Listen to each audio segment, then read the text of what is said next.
ici-bas, tu es dans un examen. Mais quand on te retire la feuille à Abdallah, sache que l'encre est séchée, la plume est levée et les feuillets et le livre est fermé. C'est trop tard. C'est maintenant qu'il faut œuvrer.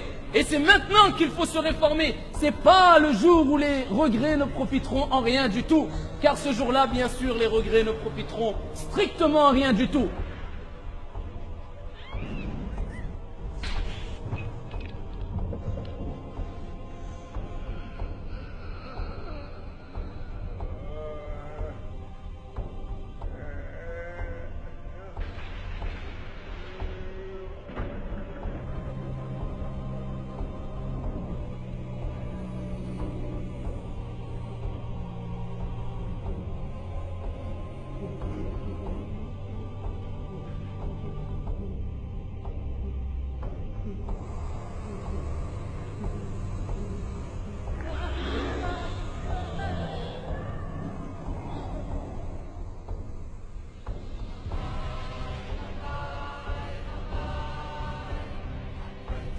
Comprenez maintenant ces paroles?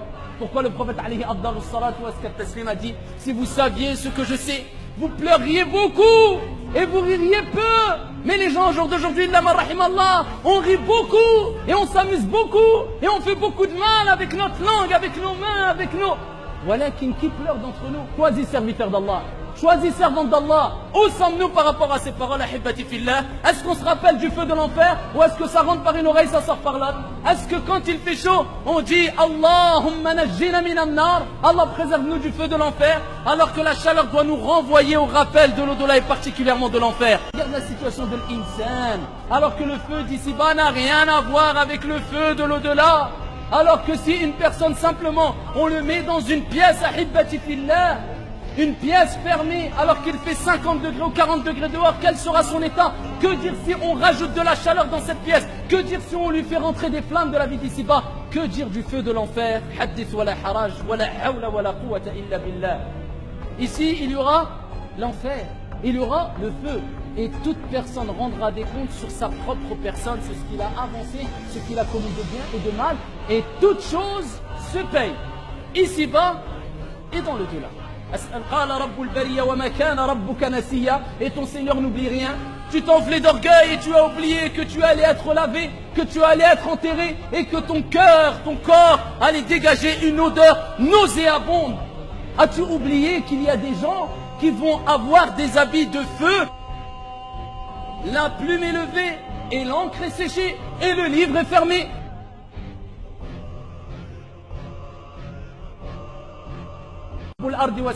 Celui qui a fait le poids d'un atome de bien le verra, et celui qui a fait le poids d'un atome de mal le verra. Ici tu ne peux commettre aucun péché, mais tu rends des comptes sur toutes tes actions, petites ou grandes, si minimes soient-elles.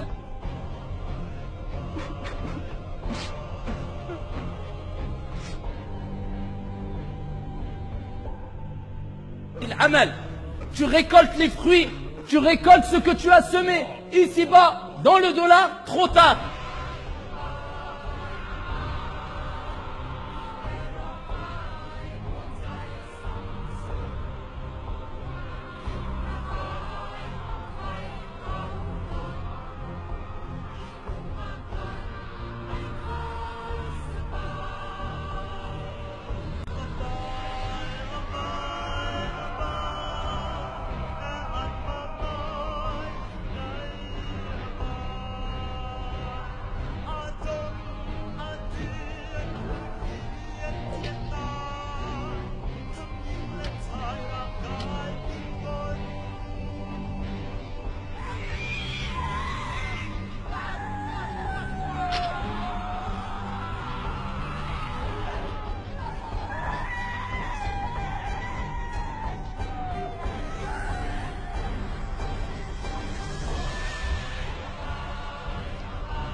A-t-on oublié l'au-delà alors que les pieux prédécesseurs se rappelaient de l'enfer? Alors que les pieux prédécesseurs, quand il faisait chaud, ils pleuraient. Il est rapporté beaucoup de paroles concernant les pieux prédécesseurs quand il faisait chaud. Est-ce que maintenant, pendant que je vous parle, est-ce que vous aimeriez pas boire un bon verre d'eau froide, fraîche, et aller faire une bonne douche et se désaltérer? Mais en enfer ou au jour de la résurrection, c'est autre chose. C'est un autre monde, ahibati fillah. Nous, par rapport à ces paroles, ahibati fillah, est-ce qu'on se rappelle du feu de l'enfer ou est-ce que ça rentre par une oreille, ça sort par l'autre? Rapporté par l'imam al-Bukhari, le prophète alayhi afdalu salati wa askat taslima dit, ahibati fillah, quand quelqu'un est touché par une fièvre, fabruduha bil ma'. Ici, al-humma min fayhi jahannam, car la fièvre, c'est une émanation du feu de l'enfer. Regardez, toute chaleur que tu ressens, ça te rappelle l'émanation de la chaleur de l'enfer, ça te rappelle l'enfer. C'est pour ça que le prophète alayhi sallam, il dit quelqu'un qui est touché par une fièvre, rafraîchissez-la avec de l'eau, car c'est une émanation du feu de l'enfer. Alors regarde la situation de l'insan, alors que le feu d'ici-bas n'a rien à voir avec le feu de l'au-delà. Se rappeler de l'au-delà, tu as oublié la parole du messager quand il dit l'enfer c'est plein. L'enfer c'est plein à son Seigneur. Imagine-toi ya Abdallah, et on va parler de l'enfer bi'idni rabbil ardi was sama. L'enfer c'est plein. Et elle a dit, oh mon Seigneur, ya Rab, akali ba'di ba'da. Mes bords se dévorent les uns des autres. Mes parties se dévorent les uns des autres. Et ici, elle a demandé la permission, ou Allah lui a donné la permission de souffler 2 fois. Pour ici atténuer l'intense chaleur que ressentait elle-même, l'enfer elle-même, elle ne supportait plus sa propre chaleur. Et Allah lui a donné l'autorisation de souffler 2 fois. Une fois fi shita et une fois fi sayf. Une fois en hiver et une fois en été. Et c'est pour ça que le prophète alayhi salatu wassalam a dit, voilà de quoi est due la forte chaleur que vous ressentez en été. Le temps froid, très froid, le froid intense que vous ressentez en hiver, il nous rappelle que c'est dû à quoi?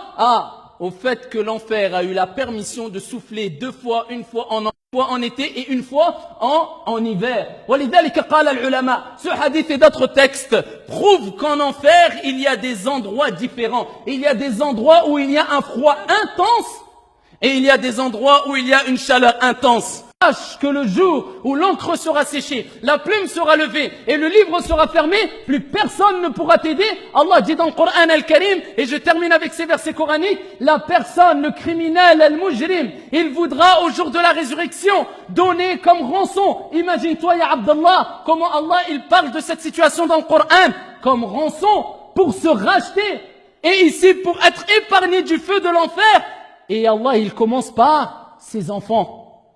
Allah, il dit que la personne, quand il verra l'enfer, il serait prêt à donner comme rançon pour être préservé de l'enfer. Et Arab, je donne mes enfants qu'ils aillent au feu. Mais moi, je ne veux pas. Mes enfants, ses enfants. Ensuite, Allah, il dit, et sa compagne, son épouse, ou l'épouse le mari. Ya Arab, je préfère le donner dans le feu. Voilà comment Allah a décrit les gens. Ils donneront leurs enfants. Ils donneront leurs compagnes, ils seraient prêts à donner leurs compagnes, ils seraient prêts, ensuite Allah il dit, leurs frères, les frères, et Allah prends-les, pas moi en enfer, eux oui, les frères, ils donneront leurs frères, et il dit, et même son clan, tout son clan, les gens qui se battent pour leur clan, leur tribu, même le clan, Ya Rab, prends mon clan, mais pas moi, et ensuite Allah Azza wa Jal, il dit, et tout ce qu'il y a sur la surface de la terre, bien sûr qu'il possède, il serait prêt à tout donner, walakin c'est trop tard.